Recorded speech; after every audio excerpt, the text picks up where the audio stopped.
Topic 5 is on communication skills. So in this topic we'll be learning how to use effective communication skills, verbal and non-verbal communication, recording information and message, common documents, personal attributes and work ethics, referring and following up with communication skills. When communicating with internal or external clients, factors affecting the selection of the right means of communication might depend on the access of the sender and receiver to necessary equipment, technical skills required to use the medium, technical and operational features, required format, degree of formality required, agency and time frames. Also in the IT sector, it is very important for you to communicate effectively between the IT support or the IT department and the common user.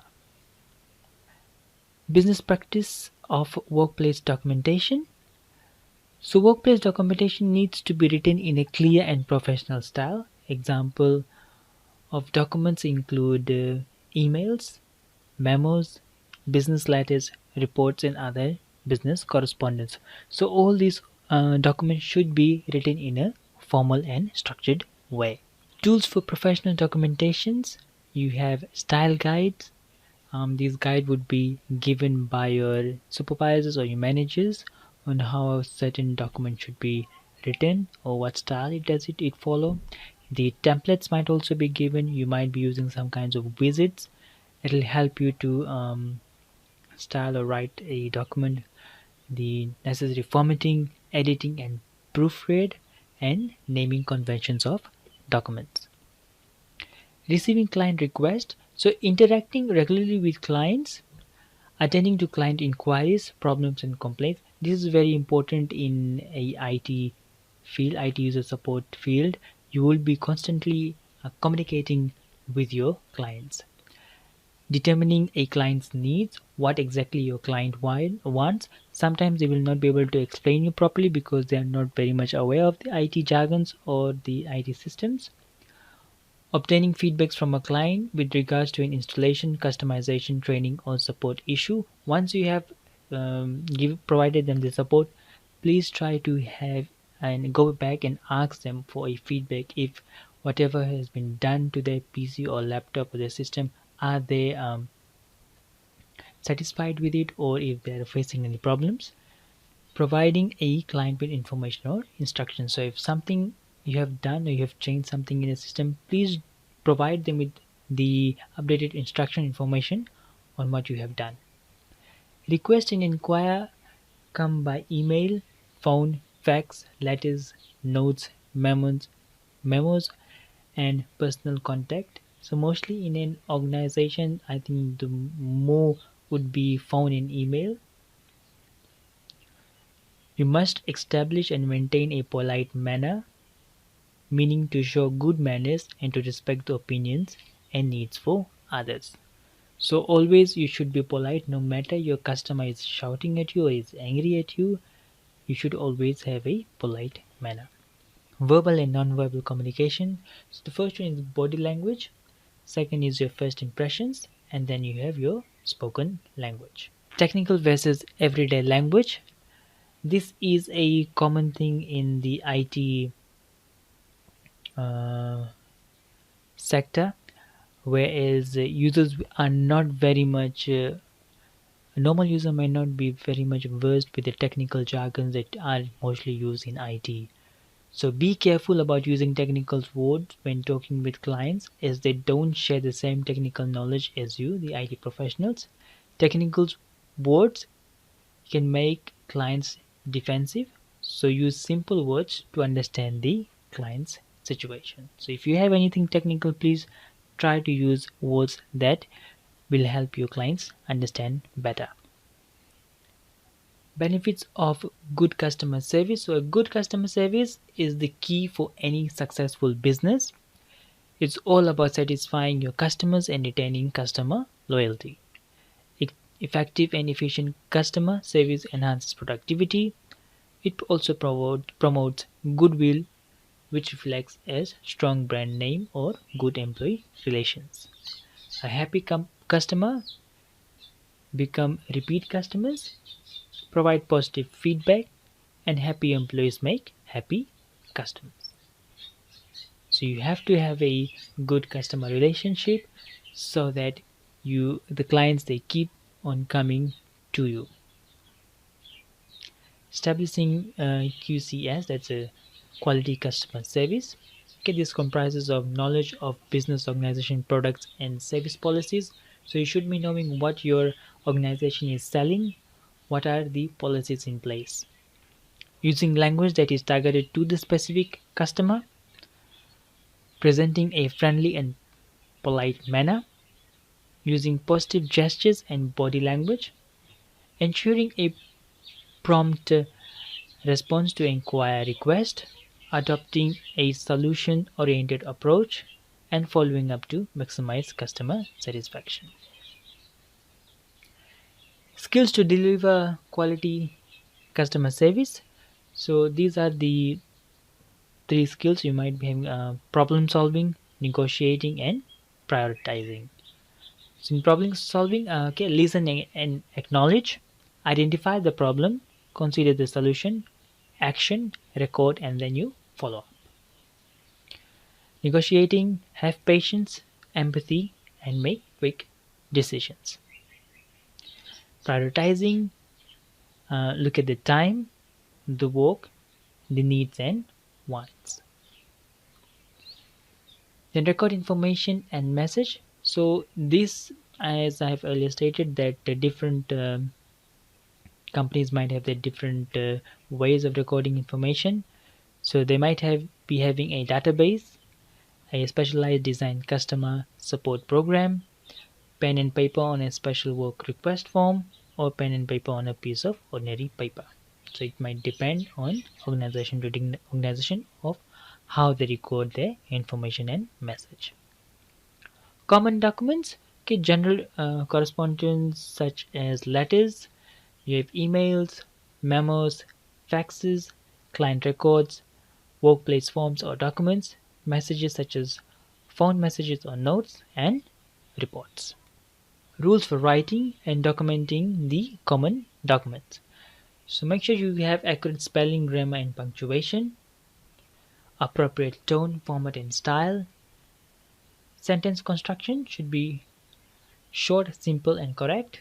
Legible handwriting, plain English, avoid jargons. Technical detail accompanied by explanation, proofreading, and editing. Make sure you have all these when you are preparing documents. Memos or memorandums, okay, document conveying reminders or simple messages, or same message sent to all staff, less formal in appearance than letters. Memos are brief, generally has a header section with the date, names of the sender and receiver, and the subject of the memo. Please note, memos need to be signed by the author. So whoever has written the memo, it has to be signed by the person. Faxes and letters. So these two might be a bit obsolete now. Okay, faxes. Fax documents look somewhat like memos. Okay, memos are never sent outside an organization. Faxes are. Fax is structured similar to memos, while the header should include the number of pages being sent. Letters, more formal way to express our ideas. Standard company letterhead template. So any letter going from the organization should be on the company letterhead. Emails. Here, more of the communication now is happening with emails. Okay, discuss the importance of the email. Okay, so in the emails you have the ability to mark it as an important email or is a less important email, the advantages and disadvantages of the emails. Okay, the advantage would be it's everybody is using it now, so you don't have to be physically present there. Emails are faster. Okay, example of workplace email programs, you have say Outlook, okay, or you might be using Gmails. Okay, importance of 2 CC, BCC, subject and body.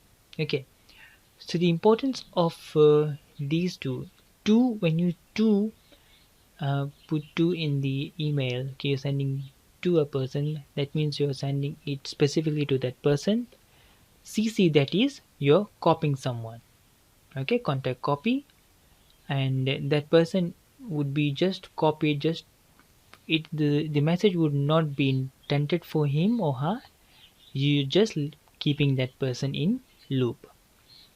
BCC, that's blind copy, okay, you're sending a message to a person whose contact will not be shown in the email. Subject is very important. Please make sure you do not write a long subject. It should be just one or two words, not more than that, and you should basically summarize whatever the email is about. Okay, for example, if you're sending emails about cats, make sure your subject is around cats, not writing dogs. Okay, so it should be saying what your email is about, and then you'll have the body, whatever you want to write and email. Also, you'll have attachments, because sometimes you'll have additional file that needs to be attached to the email, so make sure you have them attached, then you send it. Sometimes, yes, we all have done it, we have sent emails without attachments. Okay, business etiquette, so refer to the unspoken rules that guide the way we communicate and behave. So telephone manners, okay, whenever you're answering the telephone, make sure you speak clearly. Use a positive tone and say good morning or good afternoon. State the name of the organization you are working for. Introduce yourself and ask the person you might help them. So you might pick up the phone and then greet them, say good morning, and then state the organization that you're working for, say FNU, and then introduce yourself, say you are Tom Kings, and then ask the person how you would want to help them. And then email manners, always include a short subject line. Okay, never send an email without a subject. Use one subject per email. Monitor any confidential content. If there is any confidential content, please do not forward. Check spellings. Keep an eye for word forms. A computer spell check might miss, such as forms for, from, and keep formatting to a minimum, including the use of backgrounds. Personal attributes and work ethics. Okay, some of the personal attributes and work ethics should be using attendance and punctuality, your ethical behavior, honesty, work performance, taking directives and attention to detail. Also with the personal presentation and grooming, your attitude, your confidentiality, consistency of service, and safe work practices. Follow up with the client request. Okay, to effectively follow up client requests, you need to know your company's tracking process. Okay, sometimes you client will say they might have ordered a new PC or something. They need a new PC, and then you ordered, and they're following up with you, or you are following with one of the clients that you have ordered with. Okay, so you should be knowing the tracking process, the audit trails, the naming standards, and the version controls. Keeping the client informed. So it's important to let the clients know the status of the request from beginning to end. Okay, so if they have ordered for a PC, you should tell them, okay, we have sent the request. Okay, the PC would be sent or delivered on this date. Okay, you should always update them. Any updates or message should be timely, accurate, and complete. Standard operating procedures for processing internal and external requests or inquiries include recording in initial request or inquiry, distributing request or inquiry to appropriate person, responding to request and inquiry, informing the client, recording the situation, and structured follow-up. Follow-up procedures. So a policy statement or an item in your service level agreement that states what level or means of following up with the clients is required. It includes phoning the client sometimes after service has been complete, sending out feedback surveys to all clients about the service they receive. Some organizations make a competition of it by offering a reward for clients who respond, sending an mail with options for client to select either yes, satisfied or no, not satisfied responses, and following up on unsatisfied responses. Through this only gives a partial view of your service standard. Employing an independent person to carry out interviews with clients either face-to-face or by phones. So remember, organizations are always seeking new ways to gauge client satisfaction. It is an important aspect for continuous improvement, quality, and ISO 9001 quality certification models, and information from both your satisfied and unsatisfied clients can tell you much about how you might improve your service.